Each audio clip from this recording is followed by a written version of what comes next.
Olá, seja bem-vindo ao Além da Nuvem e hoje nós vamos falar de uma das teorias mais interessantes da era moderna, que envolve todo um resgate desde a antiguidade de um dos locais mais antigos do mundo, o Iraque. Um berço da civilização muito anterior às civilizações do Egito, Grécia e Roma. Abrigou as dinastias que criaram as cidades de Nínive, Nimrud e Babilônia, do antigo rei Nabucodonosor. Este é o palácio de Saddam Hussein. Saddam Hussein, aliás, era fascinado por Nabucodonosor, obcecado por ele. Nós vemos aqui no site Aventura na História essa interessante reportagem que fala sobre a obsessão de Saddam Hussein pela Babilônia, a qual tentou reconstruir em 1986, e também por Nabucodonosor. E a história que nós vamos falar hoje é muito interessante porque é sobre o Stargate de Bagdá. Então, se você sabe que esse é um assunto interessante, deixa seu like, verifica sua inscrição e bora pro vídeo. A existência de portais interdimensionais, os chamados Stargates, é um dos maiores paradigmas aí da humanidade.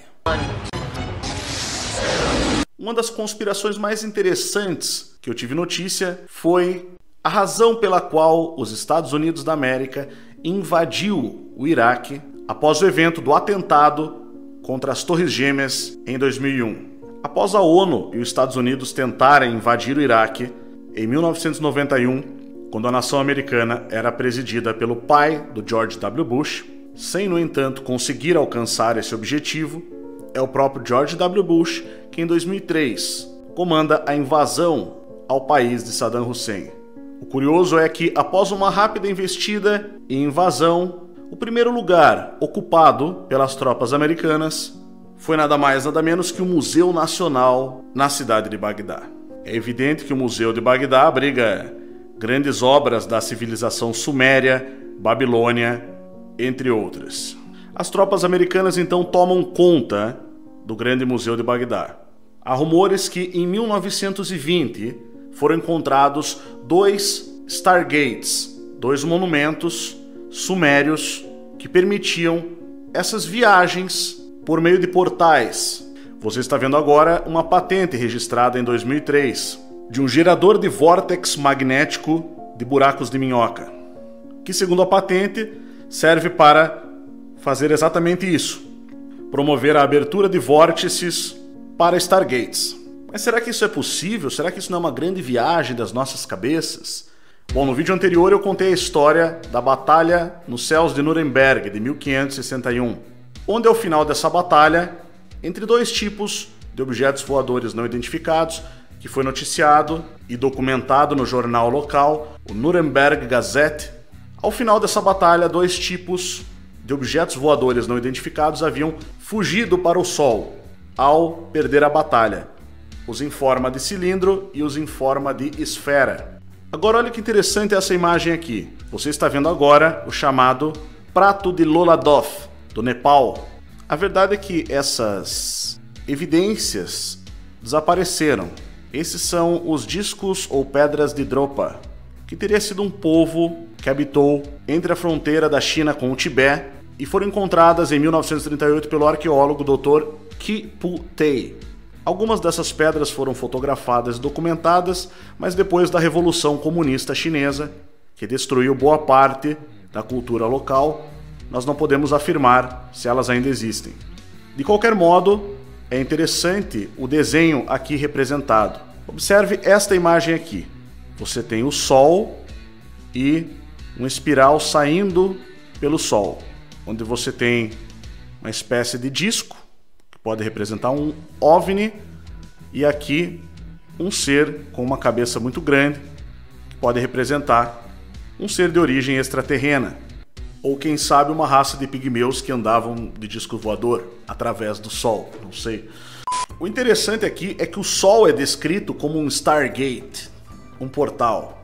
Lembrando que as religiões solares sempre faziam referência ao Sol. Diversas religiões solares faziam adorações pagãs ao Sol no passado. Mas vamos voltar agora para o Stargate de Bagdá. Deixe sua opinião nos comentários. Você acha que isso é uma possibilidade real ou apenas uma viagem da internet? Só a título de informação, esse mapa é o mapa original da antiga cidade de Bagdá, uma cidade redonda às margens do rio Tigre.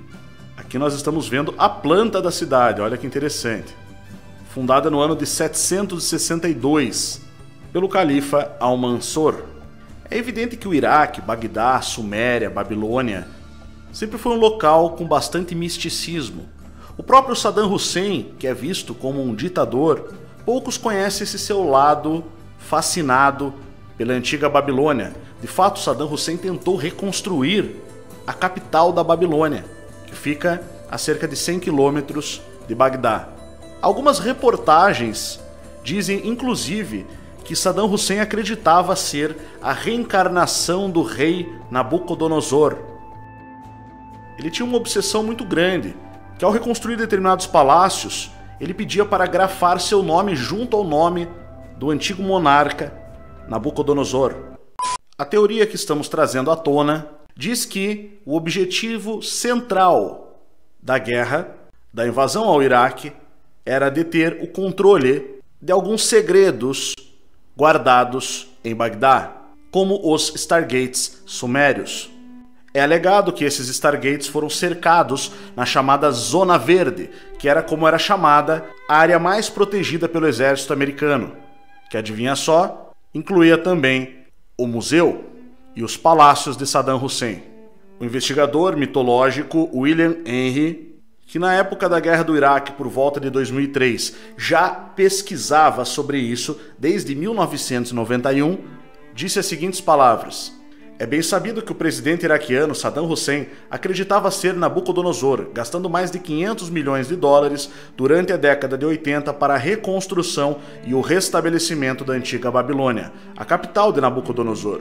Mais de 60 milhões de tijolos foram feitos para colocar nas muralhas da Babilônia, cada um gravado com a inscrição: para o rei Nabucodonosor durante o reinado de Saddam Hussein." Segundo essa teoria, as guerras do Golfo, ambas a primeira e a invasão ao Iraque, não tiveram nada a ver com as armas de destruição em massa, os atentados, o 11 do mês 9 de 2001, ou o petróleo, ou a ridícula desculpa esfarrapada da expansão da democracia, mas sim de impedir que Saddam Hussein explorasse a tecnologia suméria para benefício próprio, além, é claro, de capturar os portais que estivessem sob o domínio do ditador iraquiano. Bom, como vimos, as tropas americanas foram então rapidamente invadindo o Museu Nacional.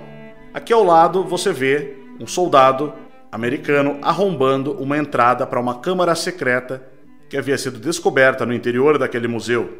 Você está vendo aqui um dos artefatos que foram pilhados do Museu do Iraque. Você consegue perceber a riqueza das informações que foram perdidas?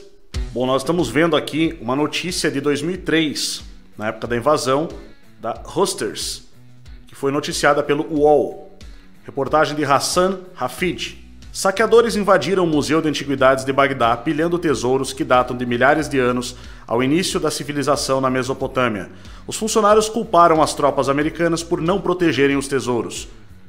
Inspecionando os destroços e vidros quebrados das vitrines de exposição e pedaços de cerâmica no Museu Nacional Iraquiano no sábado, a vice-diretora Nabal Amin chorou enquanto dizia a Reuters: "Eles saquearam e destruíram 170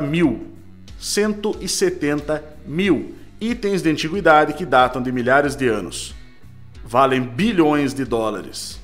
Ela culpou os soldados americanos que controlam Bagdá desde a queda do regime do presidente Saddam Hussein na quarta-feira, por não prestarem atenção aos apelos da equipe do museu para proteger o prédio dos saqueadores que chegaram na sexta-feira. Os americanos deveriam proteger o museu. Se eles tivessem apenas um tanque e 2 soldados, aqui nada disso teria acontecido, ela disse. "Eu coloco a responsabilidade sobre as tropas americanas pelo que aconteceu ao museu." Os saqueadores invadiram as salas que foram construídas como caixas fortes de banco, com enormes portas de aço. O chão do museu estava repleto de portas amassadas, janelas quebradas e documentos e livros jogados por toda parte. E ela ainda disse: Assim que eu vi os soldados americanos perto do museu, eu pedi a eles que protegessem o prédio, mas no segundo dia os saqueadores vieram e roubaram ou destruíram todas as antiguidades. O museu abriga objetos da antiga Babilônia e de Nínive, estátuas sumérias, objetos assírios e tabuletas de cerca de 5.000 anos que podem conter a escrita mais antiga do mundo, há ainda braceletes de ouro e prata e cerâmicas do cemitério de Ur. Curiosamente, o local não foi destruído nem na Primeira Guerra do Golfo e nem na Segunda, como que tivesse sido poupado. E aí, o que você acha? Deixe sua opinião nos comentários. Nessa ação relacionada a Bagdá, ok, dizem que saqueadores invadiram, mas podem ser também mercenários e podem ser, inclusive, pessoas que tenham sido orientadas em uma ação secreta para saquear determinados itens do museu.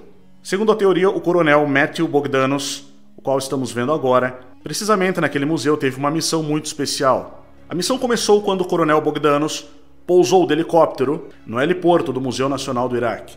Sua missão consistia em abrir a câmara secreta, que talvez através de equipamentos de rastreamento eles tenham conseguido encontrar no interior daquele museu. O coronel Bogdanos teria sido o primeiro a abrir aquela câmara, um privilégio similar ao dos arqueólogos quando abrem tumbas dos faraós do Egito. Essas imagens que você está vendo foram tiradas pelas próprias forças militares dos Estados Unidos. Centenas de recipientes como esses que você está vendo, hermeticamente fechados, foram encontrados. Curioso é o fato de que as denúncias apontam ainda que 170.000 itens foram pilhados nessa operação. O mesmo número que tinha sido levado por saqueadores. A imagem que você vê agora é de um zigurat, que foi descoberto no Iraque e imediatamente ocupado pelas tropas americanas. O zigurat é uma construção em forma de templo criada pelos sumérios, que era comum também para os babilônios e assírios, pertinente à época do antigo Vale da Mesopotâmia. O formato era o de vários andares construídos um sobre o outro, com o diferencial de cada andar possuir uma área menor do que a plataforma do nível de baixo, sobre o qual foi construído.